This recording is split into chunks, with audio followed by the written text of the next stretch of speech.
This is Hannibal here from the HannibalTV.com with my weekly Wrestling Observer review. And the big news of the week happened after the Observer came out. New Jack passed away, a guy that I interviewed last year, an interview that people could search up on this channel.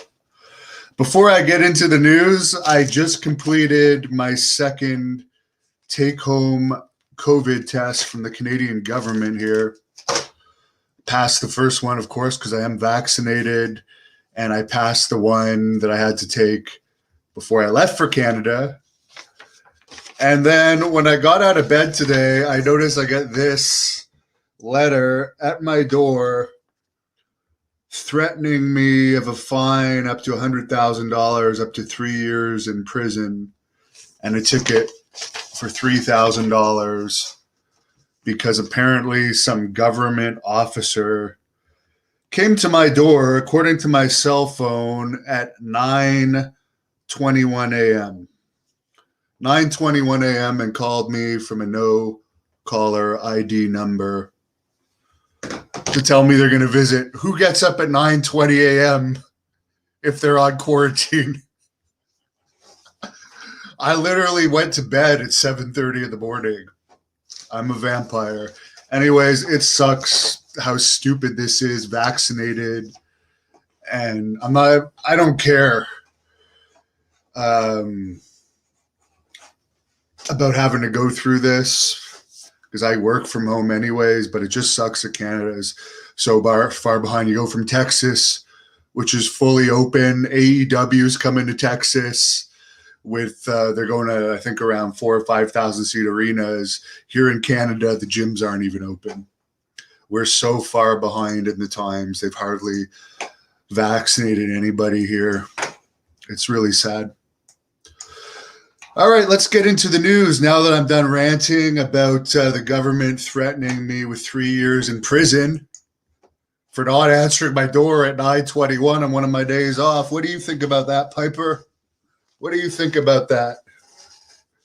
She thinks it's a load of bullshit, but she's happy that I'm stuck here for the quarantine, which, by the way, if you don't drive across by a taxi and you actually fly across, you have to spend the quarantine in a hotel that the government here charges you $2,000 for. So the $200 or so for a taxi flying into New York State is a lot better than $2,000.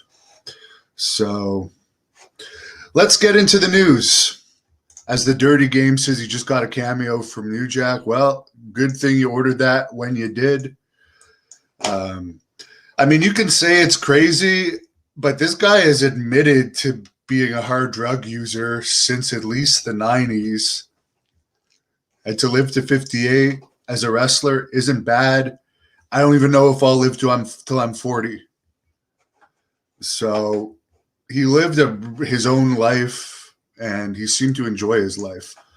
So WWE, by the way, is also expected to return to touring as of the July 16th SmackDown.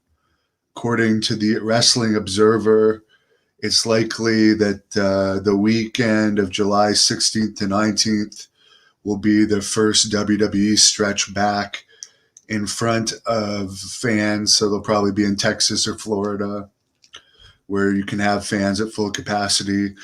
Dave Bautista is going to be in the Netflix movie Knives Out 2. Zelina Vega, who's 30 now, is going to be returning to WWE, most likely. She was fired in November over a dispute regarding their stances on social media. Maybe she figured out that without WWE, she can't get as much on social media. Who knows? But apparently she's coming back. Selena De La Renta's contract with MLW has expired. She was offered a WWE tryout in the past, but according to what she says, MLW would not allow her to do the WWE tryout unless WWE bought her out of her MLW contract. So now, if they want to give her a tryout, she can do it. She's no longer under contract. Keith Lee is supposedly gone, and someday he'll explain why, according to the Observer. I don't know anything about that. Always felt Keith Lee was extremely overrated. Raw did a 0.53 this week. SmackDown, with their throwback theme, did a very good rating of 0.65. And Meltzer points out that these Raw and SmackDowns, where they bring back all the old wrestlers, seem to be the biggest ratings draw for them. However, they never seem to beat the time before, I find. Like, every time they do them, yeah, they do pop a good number, but it's never quite good as the last time they drag all the old guys out. AEW Dynamite was down over 14% this week to a 0.31 rating, I believe. Miz and Mrs. did a 0.27 rating. NXT did a 0.17 rating. The A&E biography on Booker T, May 9th, did a 0.24 rating. Impact this week did a 0.04 rating. Dark Side of the Ring episode on Brian Pillman did a 0.09 rating. I have to say, I tried to watch both 1 and 2 of that, and I just couldn't get into it. I wanted to review it for you guys, but I got bored. What can I say? I already know Brian Pillman's story, and I actually thought the WWE DVD they put out on Pillman was a lot better. WWE's Most Wanted Treasures that aired this week, featuring Booker T's robe and old WCW TV title belt from Austin, did a 0.22 rating. UFC on ESPN at Saturday night, the main card did a 0.23 rating. The PFL, Professional Fight League, on ESPN did a 0.09 rating. So again, we don't see great ratings of MMA on TV. NXT in Orlando this week had 100 fans in attendance. As I constantly say, they really should bring fans back for their Raw and SmackDowns, because the fake noise is really too much for me. The AEW show in Jacksonville, the Dynamite taping this week, sold just over 650 tickets, had about 200 comps and about 850 total. They were set up for 1,500 people, and of course the building itself could hold far more than that. As I mentioned at the top of this, AEW officially announced its first show outside of Jacksonville for Dynamite tapings since the lockdowns is going to be July 7th in Miami. Then on July 14th, they're going to Cedar Park, Texas, the Austin area. July 21st, they're going to be at the Curtis Culwell Center in Garland, Texas, in the Dallas area. Meltzer points out the last time they were in Miami, they had 3,900 total fans.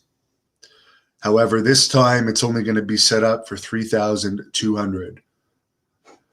They said for the Austin Arena in Cedar Park, Texas, last time they were there was February the 12th, 2020.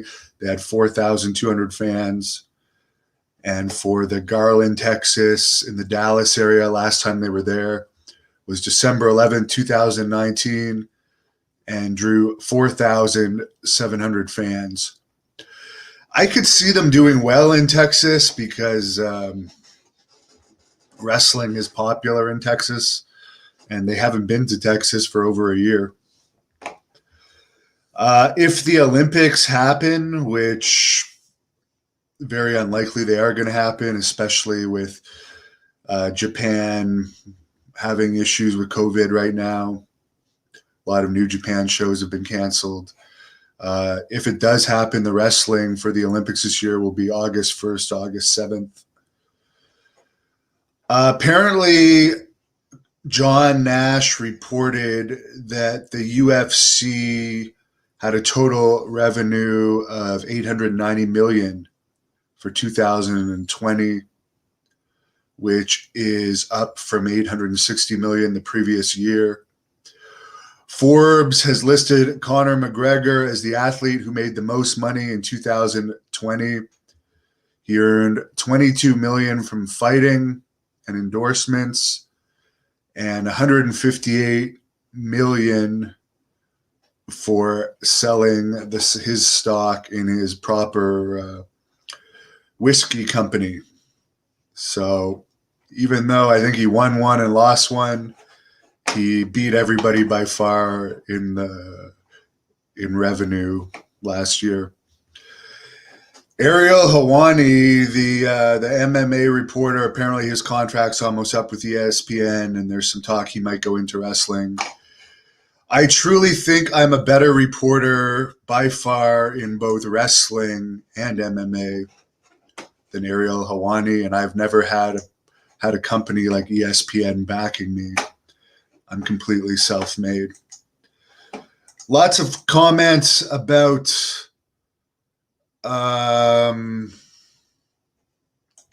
New Jack. This guy is going to get blocked because he's an idiot.